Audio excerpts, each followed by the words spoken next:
was cool. Happy New Year. Yes. What's the difference between a twister and a tornado? A twister and a tornado are the same thing. They're the same thing? Twister's just another term for a tornado. Okay. Alright, so does that video interest you, or you like watching hail, or watching thunderstorms, seeing hail, as I already said before, wow. And lightning, then being a storm spotter is an excellent thing to get for you. A storm spotter is someone who reports weather happening to the National Weather Service through a number. And some good examples of well-known storm chasers and storm spotters are Reed Timmer, an Oklahoma State University graduate, and they have an excellent meteorologist program. And YouTuber Hank Sheena, who made the time-lapse video that we watched previously. And Tim Samaras, who actually used to be a storm chaser before the El Reno tornado happened down in Oklahoma. That broke the world record for largest tornado. It was 2.6 miles wide. He actually passed away because his car was caught in a tornado and thrown and crushed. There's a picture of the tornado. Well, Skywarn, actually, technically, they don't really hire the people who report because you don't really get paid. It's volunteer work. They have, as you can see, lots of volunteers, 290,000, over that number. That's kind of an estimate. And they're partnered with the National Weather Service, who actually sends the reports they get from storm spotters, what they see on radar, to the public's viewing. So, how do you become a storm spotter? First, you want to go to www.skywarn.org and go to the tab that says train. They have a map of all the counties in Iowa, and they don't have the listings. You have to look up the listings for times, but they do have who you can call for the times and the different counties that actually do it. There are no places in Waverly that actually do the training, which kind of stinks. When my mom and I went to become a storm spotter, we had to drive all the way down to Marshalltown and back. And they're about 2 hours. There's an hour, and then there's a break in between, another hour. And your spotter number is another part of reporting. When you're at the training session, you will get an application, and you fill it out, you put your email address down there, and once the training is over, they take the application, and within like a week or two, you get your spotter number, and you can use that to report. And you can get your own spotter number when you're 14. So, how do you report? Well, it kind of stinks, but you need to wait. You have to wait until something happens. You have to wait until there's hail, flash flooding of any kind, really, or even a tornado. And you have to wait until one of those things happens before you can use your spotter number. And once one of these occurs, you actually get to use your spotter number and the number. So, let's use an example. Let's say you're in Waverly, for example, just as a basis, and it begins to hail. Now you want to get a phone and a ruler.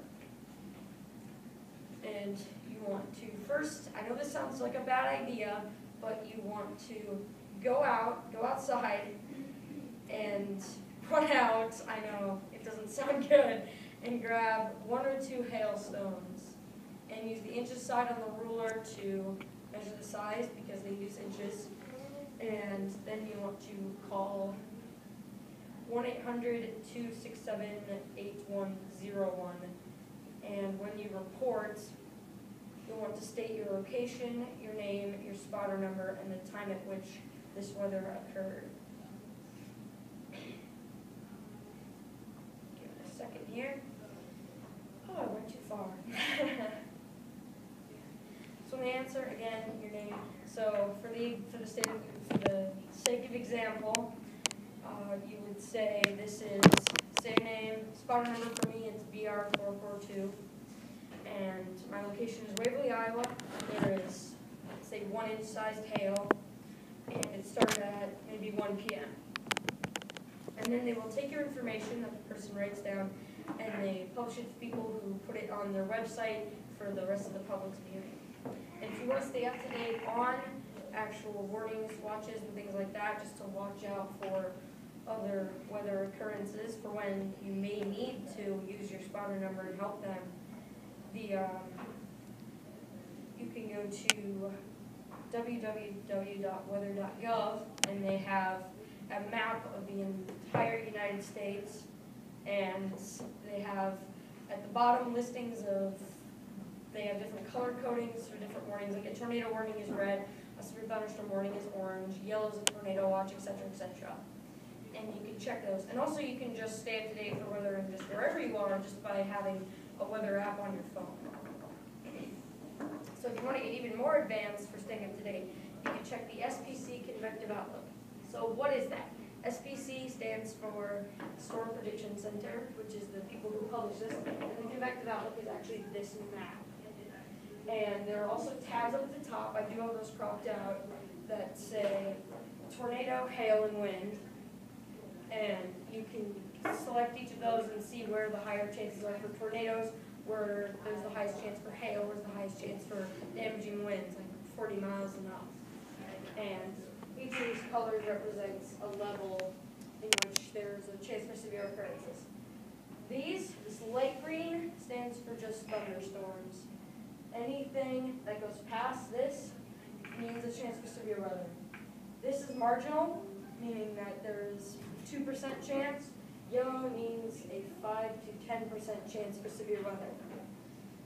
And they go higher and higher. They go to moderate and high.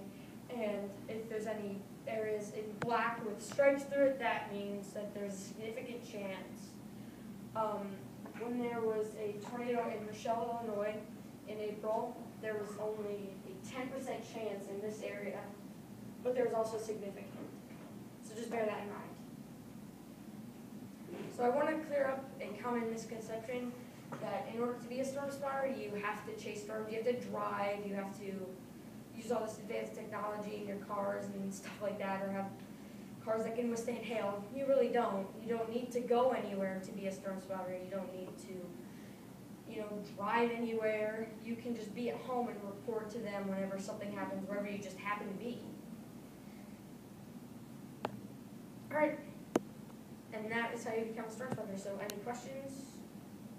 Yes. Did you show us a picture of that one big huge tornado that you're talking about? The El Reno? Yeah. Yes, I did. Just let me slip back here. Oh, there it was. Yeah. So it was like 2 miles long? 2.6 miles wide. And it started as a smaller tornado, and it grew and grew and took a very unexpected path, which hurt a lot of people and destroyed a lot of towns and communities. It was crazy. Yes. So was that an EF5? Yes, definitely. Definitely an EF5 tornado. When was that one bigger? I'm sorry, I missed it. This one was 2013. It was sometime in either June or July, or the summer. And there's actually a picture of the scene where they found Tim Samaris's Chevy Cobalt. He wasn't using his normal storm chasing vehicle. He was using a smaller one, and it's absolutely crushed. It was destroyed. From And, this tornado. Yes, and they found him in the car, and 2 of the people that were with him were thrown out of the car. It was crazy. And they don't have any pictures, obviously, of them, but just the car. So any more questions? Do you guys watch Channel 2? What's channel 2? Channel 2 News. You guys know Jennifer Hilton, right? Yeah.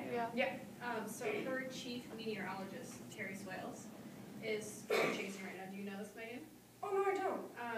For the entire week, they have a car and they're teamed up with some storm chasers. They were in Oklahoma. There was just a whole bunch of tornadoes in Oklahoma just this week. Yeah, there's a tornado outbreak going on right now, kind of in Yes. what's considered stereotypically Tornado Alley. Like basically just down in here is where it's all kind of happening, all that's kind of conjoining here. This is actually from when we had that thunderstorm that came through that had the wind and lots of lightning. Yes. How likely are we to get hit by a tornado? How likely are we? By we, do you mean Waverly? Or like in the counties around it, or Towns around it? We have had tornadoes in Waverly before. I mean, we're just like any other place. We are actually a part of Tornado Alley. The majority of Tornado Alley is here. We just happen to be on one of the lower percentages of Tornado Alley chain of tornadoes to happen. But they still do happen. I'm gonna go buy a tank. There was actually, I think it was June 12th, 2013. I was driving home with my dad and my brother and my mom, and we were driving back from my great-grandmother's funeral from here. As we were driving back around here in Belmont and Hampton, there were 6 tornadoes, and I saw all of them. It was crazy. The first one I was like, oh wow, this is cool. After that I was kind of like, I don't like this anymore. Yes. Are tornadoes more common like areas in Duluth and all that? Where's Duluth? It's in Minnesota, Canada. Minnesota? Kind of close to Canada, it's where Lake Superior. Oh, you mean it's kind of up in here? Yeah. I've never been to Duluth, and I don't know a whole lot about there, but Minnesota's Like in the, on- where the colder areas are, like is there like a lower percentage of tornadoes? I don't honestly know. I would, by the things I've